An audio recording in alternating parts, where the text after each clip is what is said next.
Good evening all and welcome. I need to give you all a big trigger warning.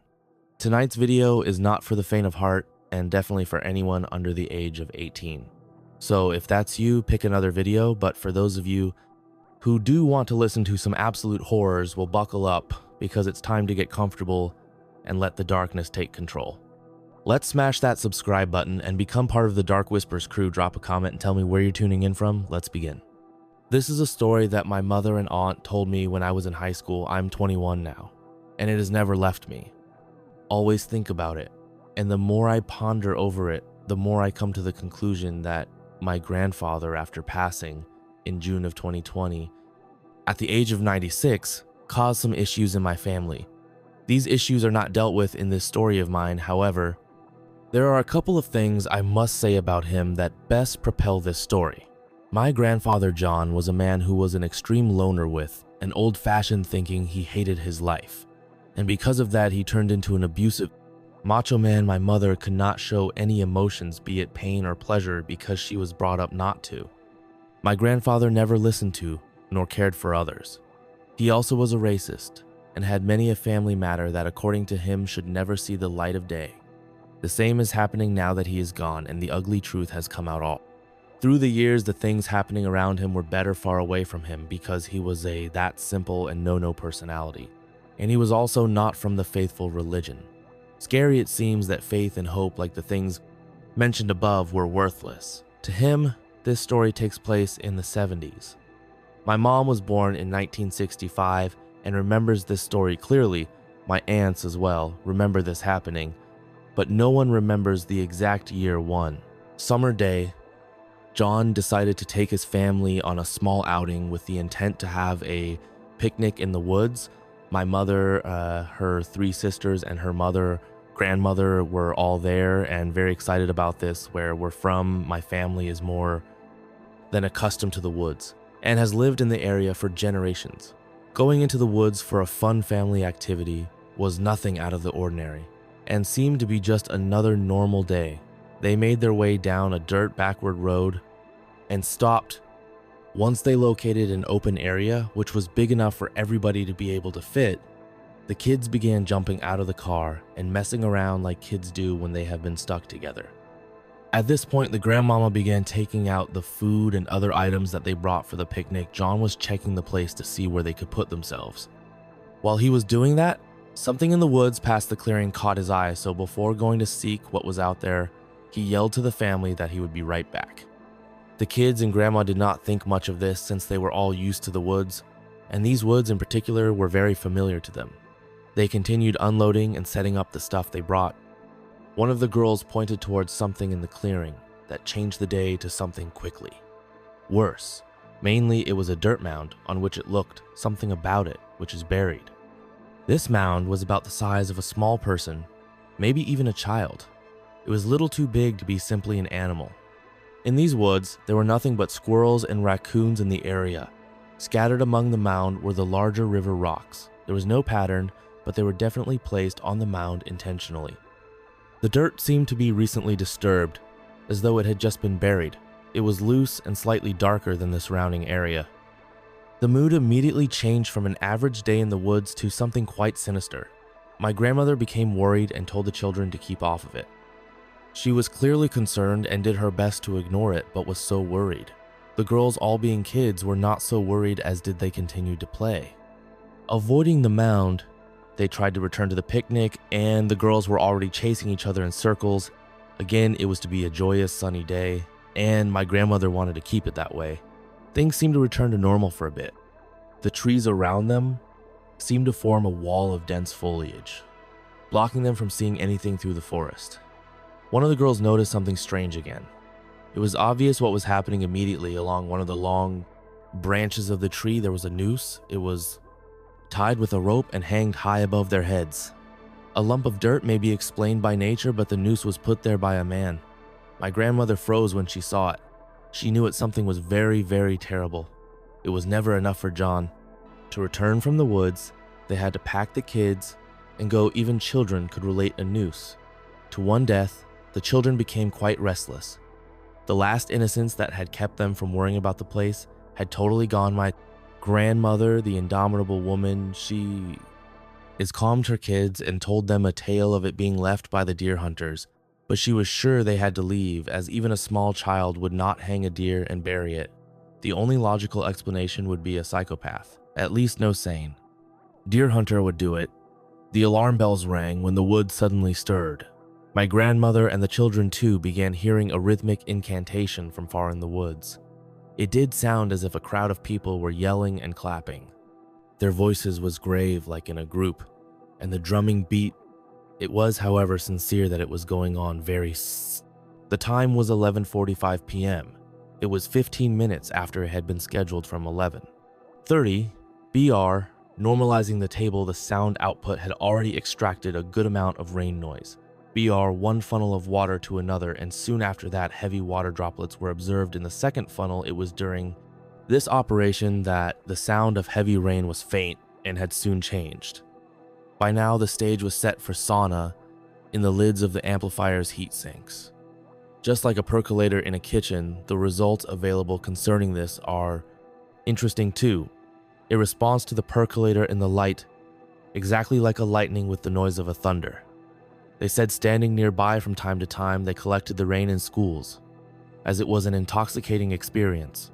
Anyway, every drop were insured with big insurance. Immediately, it was a great feeling to the very end of life the hard way. To the idea, John was the kid who always got the other kids to take the fun way out every time my mom found out that I had been involved in one of his latest schemes to get out of a test. She was furious with him for getting me involved and would tell me off later general, quite honestly. I was just as bad as he was because I was always an accomplice in those plots. Within no time, the entire school was being bewitched by the sound of the latest act of the leaping spell process. The modules are simply, I got the new notebook, I just went, yup, I am done, he, I'm done, we are done, we can do it once. In the next stage of the production, it's now time for Yongji to take control. However, before that, tasks will also be carried out by the Chinese. The next thing will be they have to convert 2 main leads from English to Chinese, which is something very simple and easily done throughout light animations and sounds. They change the voice, and thus the message becomes a totally different one. They tell you they took it point for point, an imitation of the master, but such a great imitation that they did not even miss a thing. As I sat there in the park, I felt my heart in my throat. It was a difficult time. I racked my memory for something from the past. The last time I was at the park was too long ago for it to make sense. No, the last memory I have is that of my dad. I remember we were at the park, and Cola, I was not so sure about the idea yet. My dad encouraged me with the words, "Oh, come on, it's just a toy, nothing to worry about." Thus I overcame my hesitation and tried my best to have fun. I am not sure how I managed everything, but I managed to enjoy my time. One day, suddenly all will be in transitioned, man, from a quite different order of things.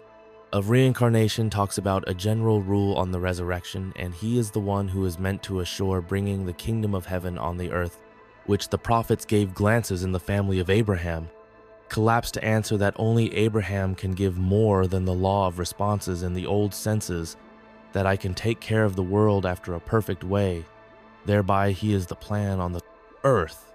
Through him, the full extent of this earth will be to be a large and divine counter. I know that my past in this matter is quite thin. I never talked to the son-in-law of my first cousin. My grandson John says the same. He knows the original of which I speak, the one that was supposedly me. This also happened through birth, and I, in turn, am bound to it. Hence the law of the children to be of God. The elders are the most there. I sat down and gave an account for everyone and also for myself, and I was the only one of them who has said to the widows, educate among them. I told them I thought it was a myth. The communists might be right. During my time, there were 2 versions of, as far as I can tell, those who were strong climbers and foxkeepers were charged with the evil. That was the case with many of those who were supposed to take care of foxes. I was not forever counter-reacting to God, but it is humanly impossible to do what one doesn't know. And in the case of tears at deaths of my stories, there are no tears at all. Could I at least have known her name? No. And no, I know the person is from a different African country, not a Moroccan by any means. She was a child during the day of the awesome and noted power of her father in my family. And she was helpless like the others the same way. The great diversity did not move, and it was all because of her father. I see the sublimity that she is capable of, and for that reason I am interested in her. Afterward, as it is usual, I saw within her ecological and social realities that are situations that are odd by themselves. There can be no doubt about it, however. The family of Abraham, the father of the nations, has entered into this mystery. God who is one, and there will be of one all to both of him, and creatures will be with, one will be his only. The first one is the God of life was of one nature with the creatures of God, created from a saint among the God of the first ones, and is the one of the second among them. In the time of mercy, however, God will remain alone and unglorified. That also occurred with the family of Abraham. He came in with the call of the Lord, just like the migration in world history began from the apostles. Wealth and fame are the two filthiest things in the human world. They murder peace among the families and alienate members from each other. We can see that even the animals of God are not spared from this evil. I wish I could have been definitely, but indirectly, the initiator of such a process wherein I did not know, because I would have done it on my own. But now the memory of those things, no matter how half-hearted they may have been, it is no longer that vivid, and I want to get the spirit of mission. I have already elaborated on these matters in more detail than what is necessary thus for MBSP new candidates. Let us go directly to the point, namely, sorting out the issues of the victims. After telling my first cousin about our new show, My Family, Say I, the cousin of my cousin, replied that she liked the show. I knew that the person whose knowledge and skills on the way were better than my own might treat me the same way. We will come to terms of our disagreement as men to crazy. Now, it is much easier for me to say, and less bad directly because of the wrong way I took. When I did tell God about my resemblance to his, but in a way, through the example of the other promoter of the reconciliation of two parties in a marriage, surely the scandal has been made by women, although many men are also found in it. My first very successful cousin-in-law in the field of art hairstyling is proud. Not as the very glamorous hairdresser, however. She said that, and she has not been able to hide her pride about the fact that I decided to try matching stupid hairstyles to my stupid characters. Sure, she rings off happy, sad. Indeed, it is the most strange thing ever that I wish I had answers to, and I hope that you will find this story as fascinating as I do. When I was in school, a cult survivor came to deliver a motivational talk on resilience. It was a captivating talk for many reasons, but one of them was that she was missing part of her arm and hand. She was telling us about her experience in a cult, and only years later did I find out more about her. The story was in the back of my mind, and the person in question is Gabrielle L.I., and I wanted to share it with all of you. I am going to share this through the one who is going to Gabrielle's story from her own life experience. I was a young woman looking for something that would give my life a purpose. The world was too fast, too cold, and I wanted something more spiritual. That's when I found out about Rock, the RO he just shone with wisdom, strength, and most of all, certainly he promised us honest life, free from the dirtiest of the human ailments, corruption. So he invited us to become a part of his family in the faith. You see, it felt like everything I had ever wanted. I entered the group, the Anil kids, with hope for a better world. In my heart, we lived on the farm, we shared meals and jokes together, and we worked on the land, and we fulfilled our devotion to the leader together. At first, it felt like paradise and almost Elysium away from the world. I once knew we laughed and prayed and worked hard. Under the Sunday, all the while, Ro had the answers to everything. Or superseding even me believed it was so to be life's happiest moments. The situation became more intense. It was not punishment and suffering for its own sake, and ultimately it was all right. As we knew that it was a necessary part of our therapy, he could also say we were saved by it this way. We no longer thought about other ways he was controlling us, as he was isolated from us after all. This led him to use stronger and more forceful control over the members of the group of people, I was leading his alcoholism, on the other hand, and his escapism from reality increased, and he became a tyrant. The more the members of the group will not get spying on their life, they would not even have secret meetings without him knowing or getting verbal permission from him anymore. Taking liberty, they would have either of the punishments. The rest of the group would become self-destructive by keeping our dependence on Chris instead of learning to speak up on the aforementioned. Since the last members of the cult did go through our community, it made it possible that there was none, since he could tell the members of the group were losing faith in him. And for some, at least Sasha, who was firmly convinced that it had to be that God told him to do it, they had been put under his belt of influence. They were very reluctant to leave the small community a dreadful power. He would smite the weak, except for only one. The rest of the group had all been very weak. The events that followed were told in detail as to how the punishment was inflicted on those who did not comply with the commandment. Seeing the void, I am torn between my fear of the leader and the hurt I feel for those whom he punishes, say what they might. Nevertheless, as time passed, Chris was getting them to do what he wanted, and they will. The punishments will be human, other than degrading practices. This way of getting rid of members was not respectful of human rights. Thus, the group was banned. 2 independent groups created by you. The first group is of those who believe in God, while the second one was for those who advocate the equality of all people, have been the reason for why that group was created.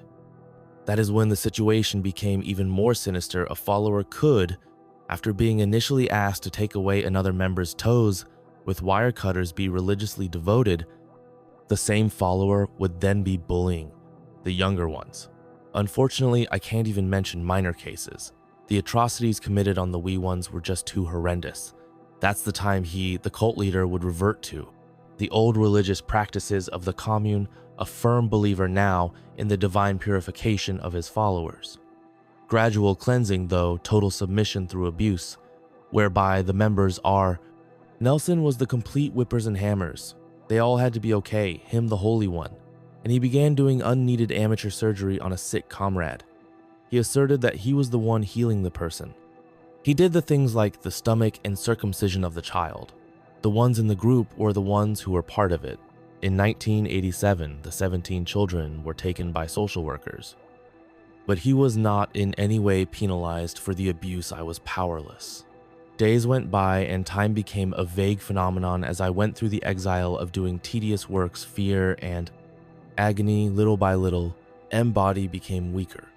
My spirit was killed, and a paradise that once was for me had turned into this horror zone where I couldn't find peace, and my brain had been programmatically persuaded not to give up on that point. There would be a time when I'd walk out of this evil place.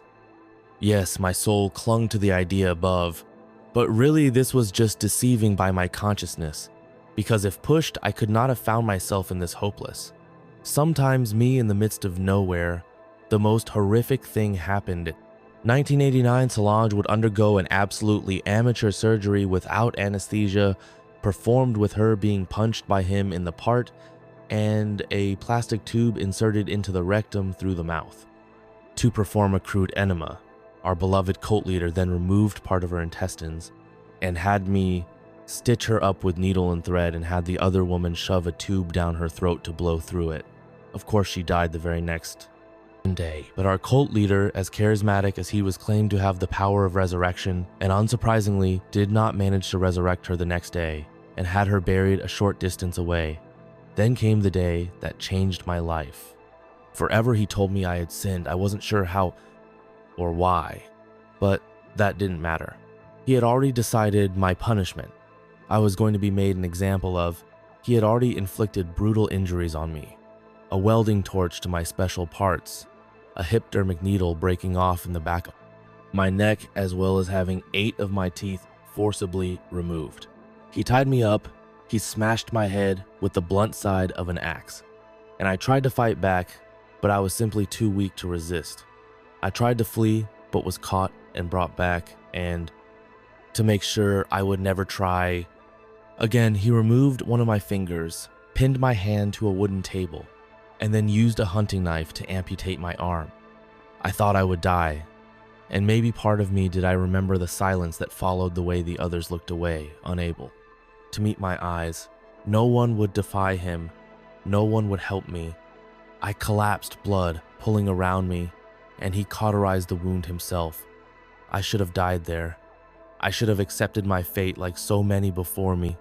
But something inside IDE me refused to let go. I had feeling a strong will to survive. I had to get out of the cult. First, I had to find a way out before I lost myself. It took time and courage, but when I got the chance, I deserted all of the ones who used to call them my friends. My thoughts were blurry because I was going to do anything to survive. Somehow, I got to the outside world where people had no idea what happened to me. They welcomed me and let me speak. When I told them my story and got the police involved, our glorious cult leader was arrested not long after, and he was sentenced to prison. And on the 26th of February 2011, at the age of 63, his life was taken by his cellmate. But I will never be able to recover that part of my arm and the horror he did to me. Be careful. Religion can be an awesome thing. A great comfort can be the greatest of all. Things were hard out there, but one of the most important things on my way of survival was to be, most of all, the learned cult's main sinner. In the year I was 17, I faced this situation. I did not feel part of the world and stuck in a job I did not like, and my workmates did not like me. This had to do with my accent. I was quite well spoken, so they thought I was a rich kid. The chaos started on a Friday after work. The factory I worked in had a half day on Friday, so I would spend the rest of the day wandering around the city I lived in. I had a tough day of unrelenting mockery and was totally at my breaking point. I walked the streets, and all I could think of was a new job. I checked out the police recruitment center, the Army, Navy, and Air Force centers, and even the International Red Cross. I just wanted to get away. I had a bag full of career pamphlets after a few hours of the job hunt, and still no idea what to do with my life. I turned exactly a corner and immediately saw a sign sitting in front of me. Now I can remember it so clearly. The sign said free personality test. Are you curious about yourself? Come in. So I looked up the building, and there was a big fancy sign outside saying, the Church of Scientology. First of all, please allow me to say that, though I already knew Scientology, but I had a morbid curiosity about it. I also heard all the horror stories about what was going on inside the church, but Tom Cruise was my ultimate favorite actor. He looked like he had his life completely sorted out. Darn it, how dumb can I be? I went inside and I was cheerfully welcomed by a very nice lady. I was asked how I was and what she could do to help today. I asked if I could speak to someone about the church as well as the personality test, and she smiled and said she would be happy to please take a seat, and I will get you to speak to someone after only a minute. I was introduced to an older man called Alan, and he was the head of my city's Scientology center. He showed me to a small room so that we could talk privately. When we entered, I immediately saw a big picture of L. Ron Hubbard on the wall. We sat down and had a genuinely nice talk. I told him how unhappy I was in the way my life was going, and that I wanted out, and that I was having all the troubles I could in the work area. He was so concerned, I felt like he wanted to help me. Really, I did not feel like I am getting anything from him. So naturally, after a while of talking, I agreed to the personality test. He gave me the test and left the room, telling me that I should give the test to the receptionist. After that, I had finished 2 hours later. I finished it, no joke, that's really how long it took. It was around 500 questions and asked about everything and anything. I handed it in to the receptionist, and she told me that it would take some time to process. In the meantime, Alan told her to take me to their private cinema and show me a film. I thought it was just going to be some old room in the back with a television on the wall. But no, they did indeed have a private cinema. It could house around 50 people and had a large screen in the front. It did feel a bit weird just being by myself in a cinema owned by Scientology, but I bet that it hasn't happened to many people, or maybe it has. I sat down and they played me the film. It was about 30 minutes long and consisted of a narrator explaining those strange feelings you sometimes get with some mediocre acting following along. I remember a section about how much you doubt yourself At one point, the film showed how a past event that happened to your mother while she was pregnant with you could still affect you in a negative way. Example, your mom was sick on a flight, so you're scared of flying. I vaguely also remember something about rotten eggs and how much an event involving them can hurt you. I know it sounds absurd, but in some ways the movie really made sense to me. When the film was done, I was taken to Alan's office and he told me my results. He said I was extremely depressed, one of the most unmotivated people he had even met, lacking cognitive thinking, and that I was a waste of talent. That made me really upset, but Alan said he could help. Maybe because he had a Saw-like voice in high school, he gave me about 4 books and a DVD and told me to read the books and watch the film before my course. And I asked him what course. Alan told me he had the ability to convince me that if I did do this course, my life would soon spiral out of control. He led me to give him quite a lot of money for the course and said I would receive an email about the course usually in about a month's time, which was a lie. I left the center and ran home, and I immediately started reading the books I was given. This is all happening on the weekend. I had basically locked myself in my room. I did nothing but read and reread the books, and then I released the DVD over and over again for a whole week. The next week, I began taking notes about myself and my family that I tried to pry out from my emails. I emailed Alan with questions and concerns and started resenting my mom for my life. My thoughts started to go in that direction. She was the problem. Everything bad that was happening to me was the result of her. I started to treat her badly, swearing at her, and did my best to ignore her when I emailed Alan about my mother. He told me that if she were the catalyst for my problems, then maybe I should think about disconnecting from her, and that was something I found very real, and I made plans to totally pull her out of my life. A week before my course, I developed some kind of God complex towards everyone around me, since what I read in those books told me what I could be. I now saw everyone in my family as not equal to me and became a truly spiteful person. Just before the course, I was met with my parents who said they were concerned about me. I was furious when Dad took all my Scientology books and DVDs out of my bedroom and began digging through my things. I shouted at them, cursed them, and chanted wicked things at them. I brought up all my evil intentions of leaving them, which I had promised earlier, and I did all those things that had surely bothered them until that point. They were able to talk me into listening to what they had to say on that day, even after several hours of crying and shouting at them. They awakened the realization in me that the church was a bad place, and the best that had been to my rescue right from school had been that path of bad guy. They told me that if I wanted to leave, I could have just told them, but up to that time, I could not believe I failed to do so. By them, after the argument had closed that night, I had only taken Scientology. To my great surprise, after such awful treatment of them I had received for 3 weeks, they still took care of me. Later, I located Alan over my computer and told him that I was not going to church again. He was so quick in responding to my email that he asked, "Why?" He queried if it was my family and if they were forcing me not to go. Contrarily, I ignored him. The emails that I received in the next few weeks were full of rage. They were mainly telling me things like, my family should be left right away and to stay in the church, that is where I am supposed to be. He convinced me that my mom was the main reason for all this drama. In one email, he said that he would not be surprised at all if I would read in the newspapers that I was found dead after taking my own life. I am sure he went too far, it was, but I ignored him again and yet again. One of the weirder messages I received was one in all binary, which I translated with a binary translator, but it was all gibberish. In the end, I even blocked him, but they had not ceased about 2 or 3 times. Once a year, I will receive an email from the church. There are 2 different types of emails they send to me. How am I? They are always asking if I am all right. When they cannot know me, they put general health in place of my home in the subject. The church sends me this request every year, and the first thing I do is block the email, but they just keep on arising. It's always someone different who says that they heard about my case and are concerned for me. The whole reason I'm sharing this is that I just received one the other day and wanted it to be a warning for you. Please, I beg of you, don't enter a Scientology church, because if they can change me inside in just a few days, what could they do with a few persons in a few months or a year? If anyone knows how to block an entire cult's email, please communicate it to me.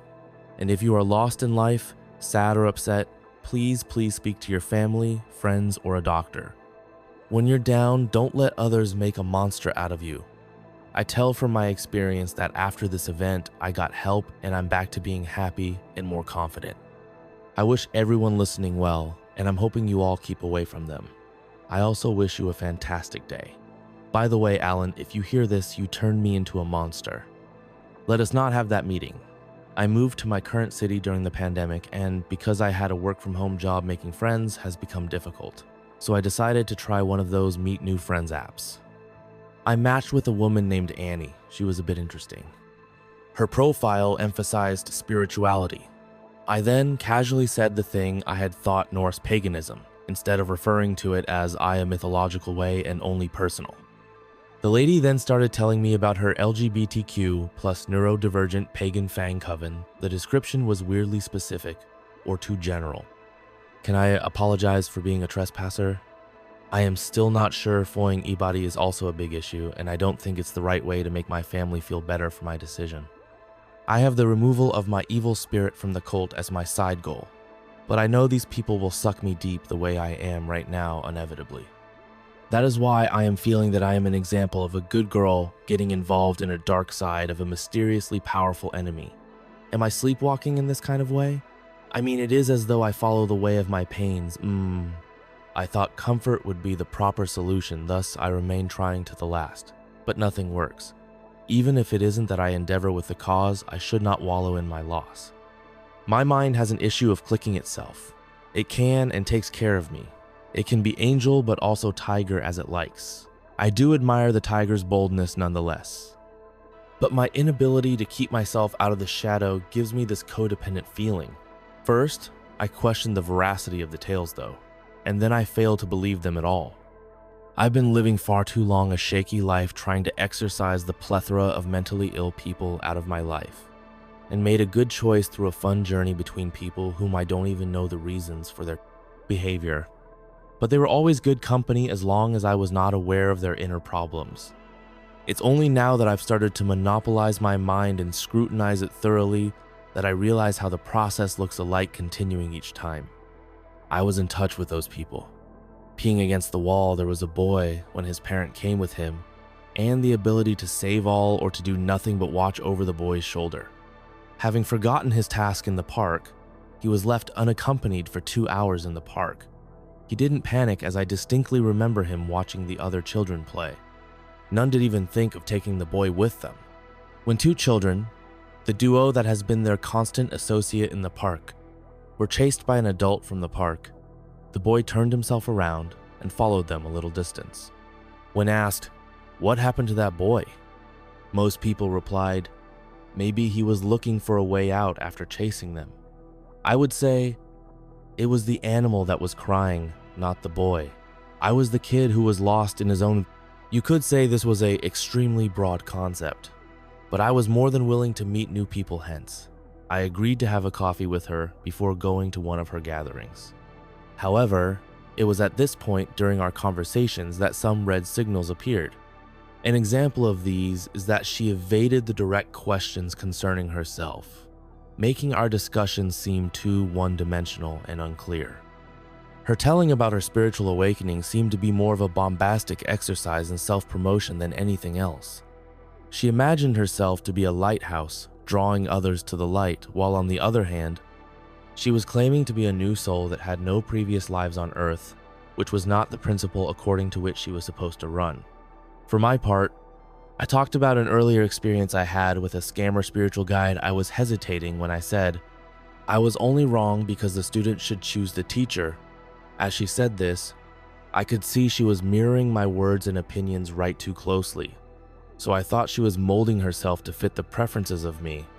But although my instincts kept me alert and aware, I still went to the Covent gathering like I stated. I really wanted to make friends in this new city, and believe me, it was the worst mistake I ever made. The instant I entered the home, I felt ill at ease. The room was occupied with human beings who were either teenagers or people at the elderly age. Either group was not chatting, or even just standing in rows without talking others. When I greeted them practically, there was no one who answered me. A significant point is I dropped my phone and keys in the bowl.